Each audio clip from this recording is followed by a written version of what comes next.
Alright guys, welcome back to the channel. It's Matty here, and today we're wrapping up our trifecta of deck list showcase videos. Today we're talking updated deck lists. So I think a lot of cards in Pokemon TCG Pocket fall in and out of the metagame, but sometimes when new expansions come out, very influential cards come out and they actually make some of those older cards a lot better. So in this video, we're going to be, again, wrapping up this sort of three-part series that we've done over the last few days, and we're going to be talking about older deck lists that have been greatly updated throughout some of the new cards that were released in Celestial Guardians and that are a lot better now because of these new cards. So don't forget to like and subscribe, guys. Stay tuned. The support has been incredible, so hopefully you guys have been enjoying the content. And again, I'm just here to try to showcase as much of the new content and the new cards as we can. And hopefully, you know, some of you guys that, are fans of some of these older cards can, bust out sort of the old classics and hopefully win some games and be competitive. To be fair, I think that mainly things like Rare Candy have made a lot of other cards really, really good now. Cards that really didn't see a lot of play before. So let's get right into it, guys. The first deck list, by the way, don't forget to join the Discord down in the description below. Okay. So the first one that we're going to take a look at today is actually Celebi EX. So Celebi is a really interesting one because when Mythical Island came out, it was absolutely insane. Even back then, Jungle Totem Serperior doubling the amount of grass energies that are attached to your Pokemon. It's a really strong effect, and Celebi, although you are flipping a bunch of coins to deal that damage, can basically KO anything in the game fairly easily. So there's two key cards that have really improved Celebi EX and this particular entire archetype, and that is, of course, Rare Candy. This is going to allow us to go into our Jungle Totem Serperior that much more consistently now, going from Snivy to Servine to Serperior, all the while keeping Celebi alive in the active spot was kind of a hard thing to do. It was a tall task, but now it's not so difficult. So realistically, if we're leading off with Celebi, we can just kind of play it like a tempo card. We can just keep attacking, and then hopefully, eventually, Serperior gets set up, and then we can just start taking massive KOs on everything in the game. Now, Celebi still only has 130 HP. However, there's another card that really does kind of fix that issue for Celebi, and that is, of course, Leaf Cape. Now, Leaf Cape is really, really good. It brings Celebi's 130 HP up to 160, and this is definitely really phenomenal. Serperior as well can hit for 70 damage for 2 energies, and that is really relevant. It's actually 4, but its effect works for itself, so it's really only 2 energies, and that's good with all of the Oricorios running around. So I like this deck list a lot. Now, Celebi hasn't made any like major waves yet. It's only been a couple of days, but I have a feeling that Celebi with Jungle Totem Serperior is actually pretty decent now. 160 HP, the ability to Rare Candy up into your Serperior by potentially turn 2. If we're going second, means that Celebi can be flipping 4 coins on its second turn with 160 HP. Now, that is sort of a tall task. There's still a lot of combo pieces that have to go right for that particular combo to go off, but if it does, then Celebi is absolutely phenomenal. It's actually a lot better now, and I think that it deserves to be mentioned, and I think it deserves to be talked about. It's not something I wanted to put in my top ranked decks video, and it's certainly not a new deck list, so I didn't want to include it in yesterday's video, but I think it's certainly one of the decks that I wanted to talk about primarily in today's video, where we talk about our updated deck lists. So shout out to Celebi. This is something that I do actually want to go ahead and try to test myself. There are a lot of really strong grass type Pokemon in the format right now, and there's also still a lot of fire. Things like the Stoke Charizard is still KOing you, hitting for weakness, right?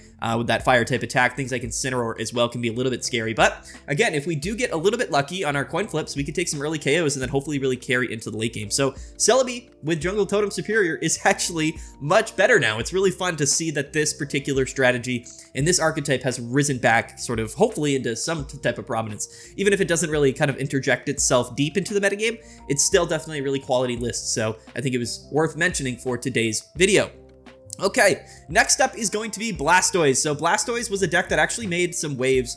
Okay, never mind. I just want to make sure you guys could see it on the screen. Blastoise was a deck that made some waves in the previous format. It was sort of an anti-Giratina and Darkrai deck with its ability to also ramp up slowly but deal 160 damage, which was kind of a sweet spot number.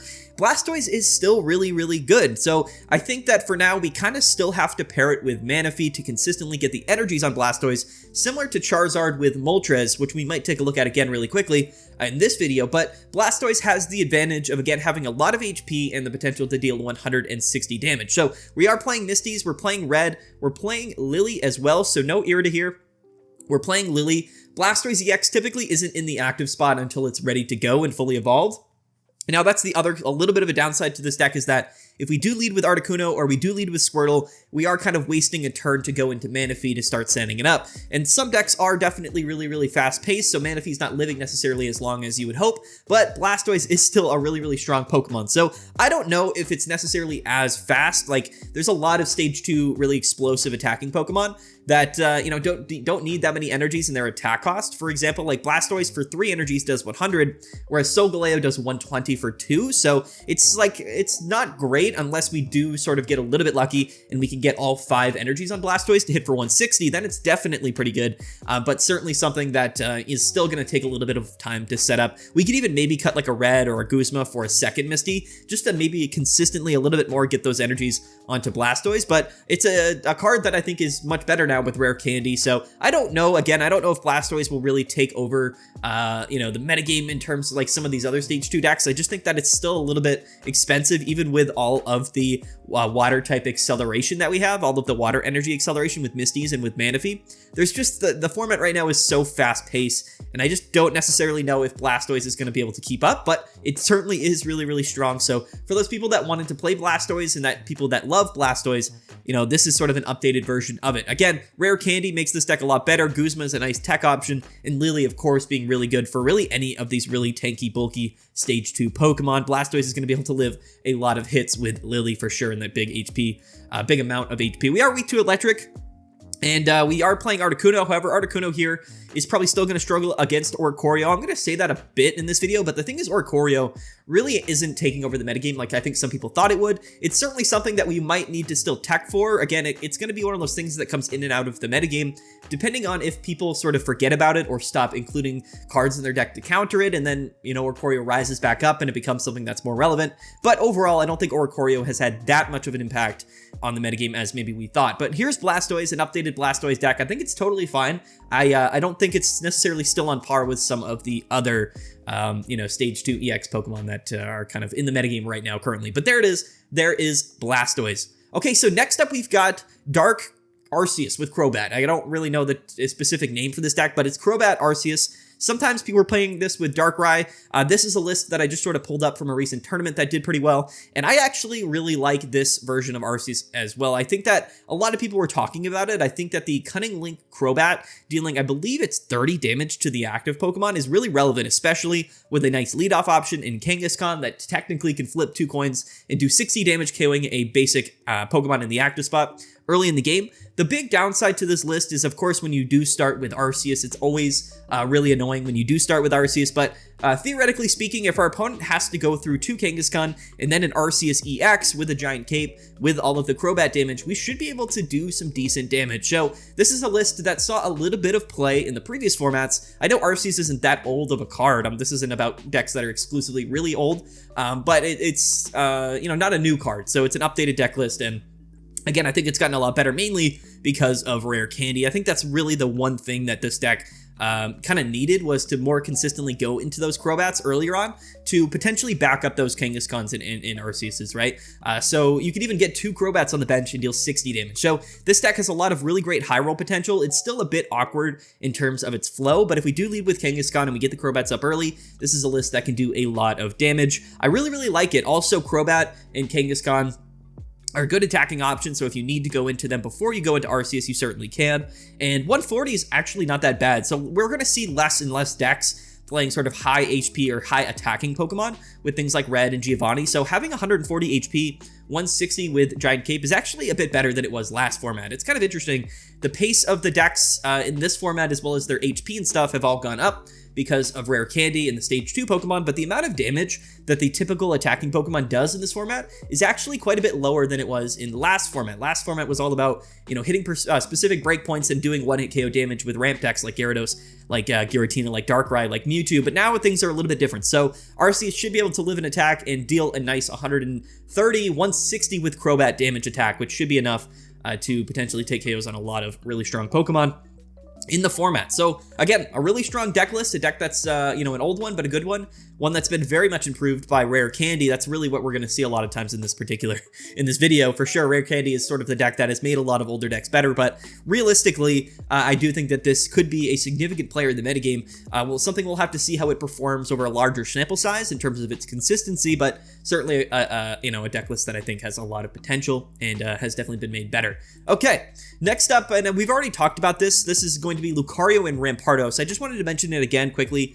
This was a deck that I put into my top ranked decks video. I think Rampardos is really, really good, and I kind of feel like you're either playing it with Lucario or Lycanroc. We've covered both of these already. I just wanted to bring it up really quickly because Rampardos is a really, really powerful Pokemon, but the one downside to this deck list is that, you know, fossil Pokemon or fossil item cards we can't start with because they're not basic Pokemon in our deck, right? So you're going to be leading off with either Marshadow or your 2 Riolu. Now, those aren't terrible leadoff options. Riolu's definitely better than Marshadow, but they have retreat costs of 1. But the problem is that if we do get that Rampardos out on our second turn, we would like to be able to just attach and attack with it, but it's on the bench, and it doesn't have the ability that Solgaleo has, so it can't just kind of move its way up into the active spot really easily.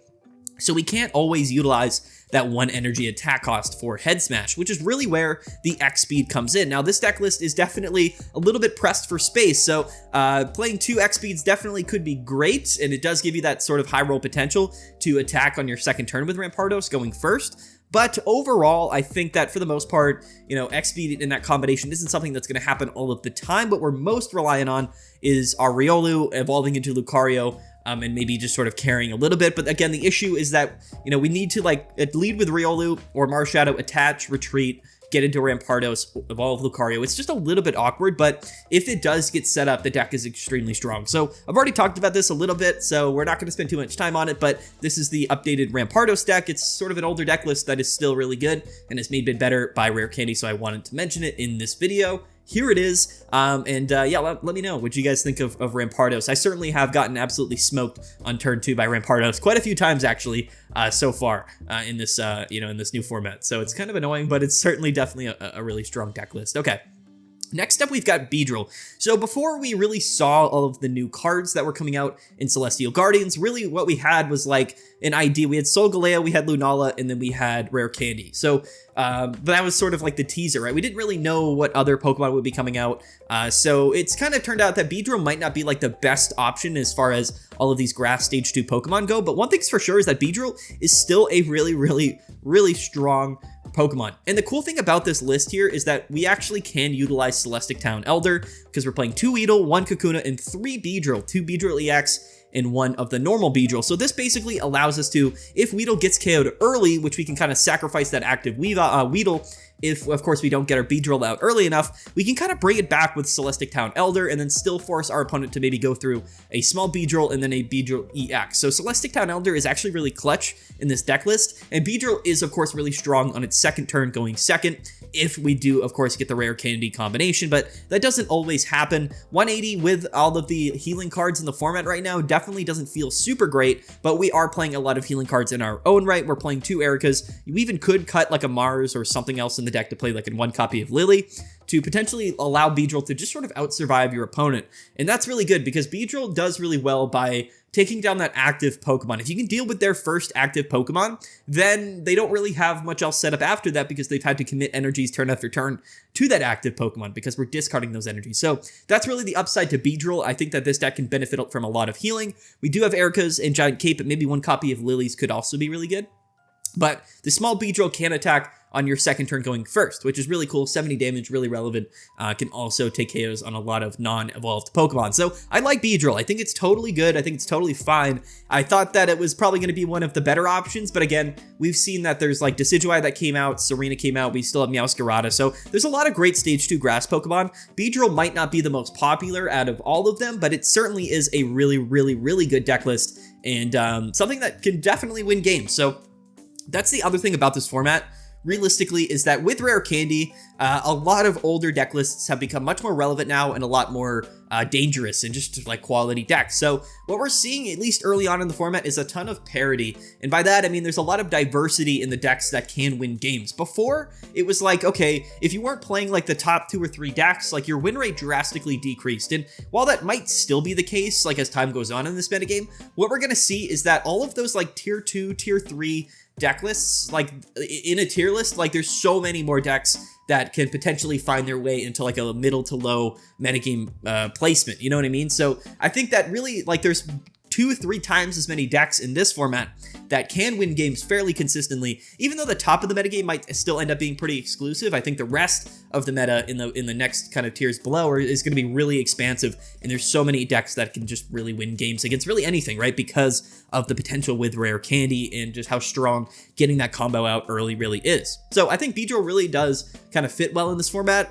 It could be a decent meta call. We are weak to fire, which does kind of, it is tough. Like, I think a lot of the grass decks are actually some of the best decks in the format, but it's just a little bit unfortunate because we're weak to fire. And I think that there's still quite a bit of fire decks seeing play, things like Incineroar, like Charizard, like both Charizards really.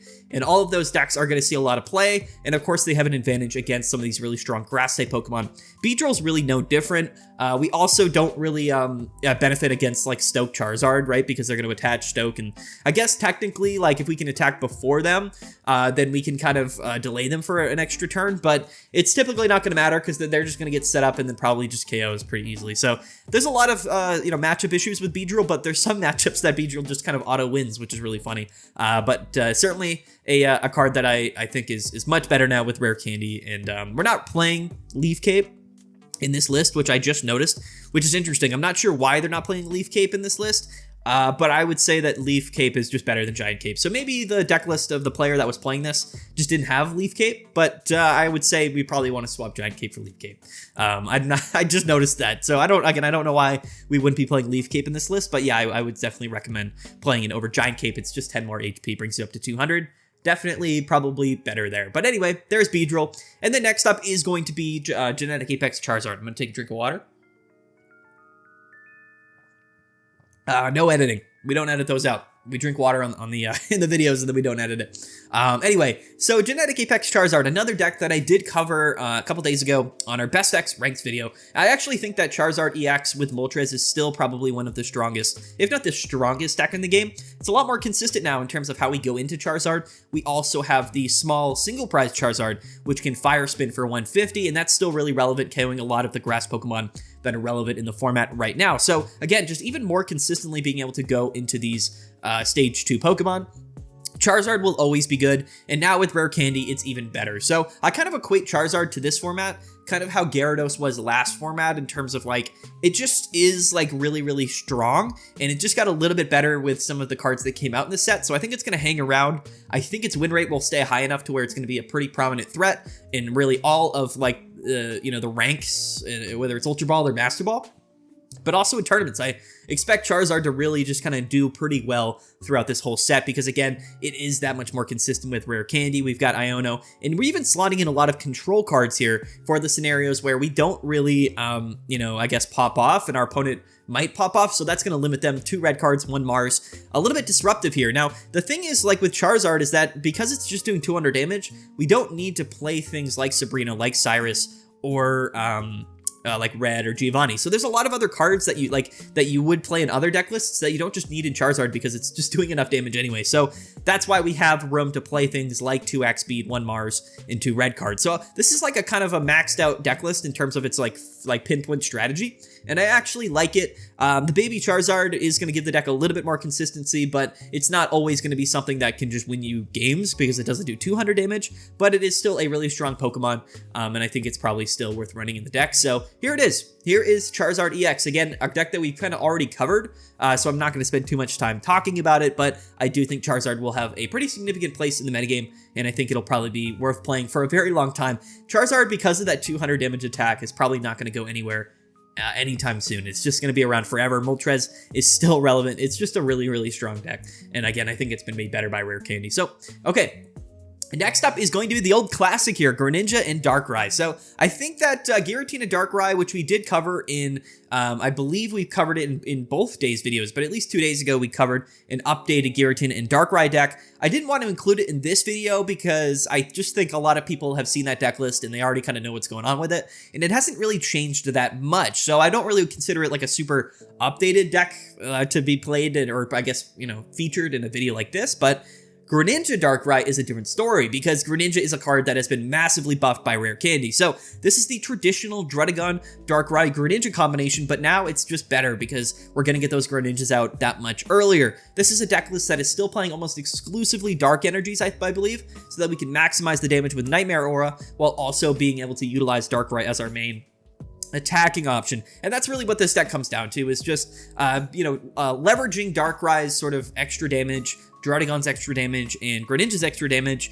with Cyrus to have a little bit of flexibility in the Pokemon that we can target, but also fixing that math, tons of damage modifications here. We're even playing one copy of Red. So it's just a deck list that flows really nicely. The strategy has been sort of bulletproof from the very beginning. Now, we don't have any way to like really accelerate energy, so this is certainly like a ramp up deck, but once it gets ramped up, there's a lot of damage that we can do, right? 80 damage plus Red is 100, plus 20 with Nightmare Aura, that's 120, plus Water Shuriken is 140. And if we get 2 Greninjas out, we're potentially taking KOs on a lot of Pokemon in the game. So the main downside here is, of course, that, Druddigon isn't super great, at least in the format right now, and a lot of Pokemon have a lot of healing, and they have a lot of high HP. So this is a list that probably might struggle against decks that are playing a lot of healing cards, but if your opponent's not playing healing cards, I think that this is certainly a really, really great strategy. So I don't know, again, this might not be favored in as much as some of the other Darkrai decks, predominantly Darkrai Giratina, which is still super strong, but I do think that Greninja and Darkrai with Druddigon,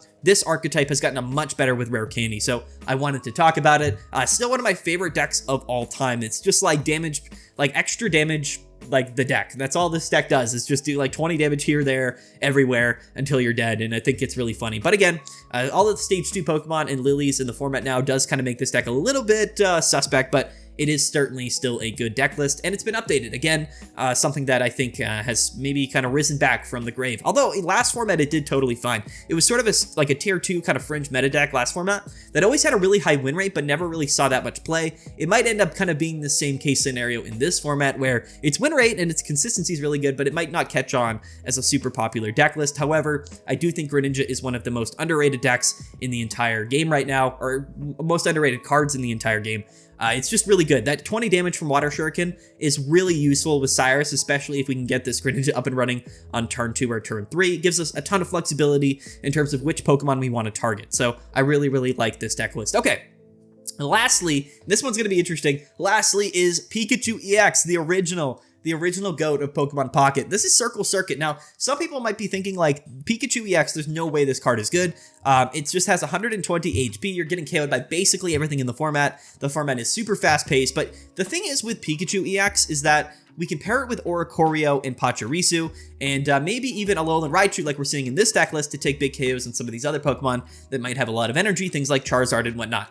Now, Pikachu EX does not have a lot of HP. That's for certain, but when we pair it with Oricorio, we kind of give ourselves the ability to, just kind of set up a little bit, right? We can choose to bring in Pikachu EX to take a KO on maybe a stage 1 Pokemon or a basic Pokemon that hasn't evolved yet, and then even if we get KO'd, we can go into Oricorio, act as a buffer. There are deck lists that are playing non-EX Pokemon that of course can counter Oricorio, but Pikachu EX is a really low energy attack cost option that can kind of KO those Pokemon. So I think the core of this deck is Pikachu EX with Oricorio. I think they pair together actually a lot better than you might think. We're playing 1 X speed in this list, but again, we have a lot of time to accelerate energies, and even if we lead off with Pachirisu, we can set up that Pikachu, maybe go into Oricorio, take some KOs, force our opponent to kind of, not evolve or bring in a non-EX Pokemon, and then we KO that with Pikachu, and then we're kind of off to the races. So it's a little bit of an awkward deck list here, but I do think that Circle Circuit Pikachu is actually a lot better than it has been for a very long time. So I wanted to include it. Again, I don't know if like Aggro Tempo Pikachu EX is going to be that good, but again,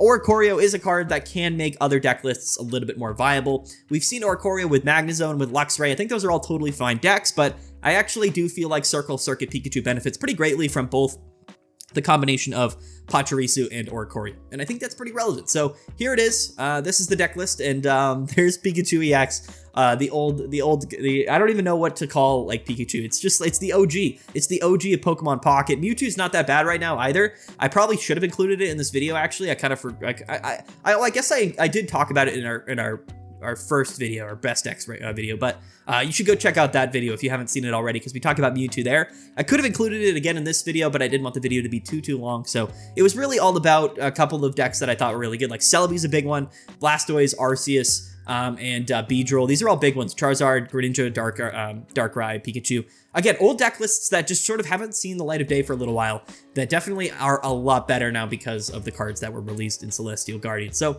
that's what this video is really all about. So if you guys wanted to update your old decks and play something, maybe you just haven't like been able to open a bunch of cards from Celestial Guardians, or maybe you're free to play, or maybe you just gotten unlucky and you want to have some of these older decks that you can utilize to their new potentials. That's kind of what this video is all about. So again, this format's interesting. We'll have to see. This weekend is the Ursa Days tournament, and I believe like over 1,000 people are competing today, right now, as we record this. So definitely going to be really fun to see what the metagame looks like and what decks do the best after the first day of competition of Swiss rounds. I'm really interested. And of course, on Monday, we will be going over the entire results of the tournament in our Meta Monday report. And then on Tuesday, we have our first official tier list of the new format. So you're going to want to stay tuned for all of that, guys. Don't forget to like this video and subscribe. Also, before you go, I am planning to go live on YouTube tonight with some ranked battles on about 8 o'clock, 8:30 p.m. Eastern time. So stick around and stay tuned for that. If you guys are available tonight, if you're just hanging out, come join in. Watch me probably, whiff on rare candy all night and rage and probably quit the game. It'll be fun. It'll be a really good time. But I don't live stream super often, but I've been trying to live stream on Saturday nights, and we get a really good group of guys that come in and hang out and have a good time. So let's go ahead and plan for that. We're going to go live tonight on YouTube around 8:30 p.m. Eastern time. All right, guys. Peace out. Have a good one. We'll see you guys later. And yeah.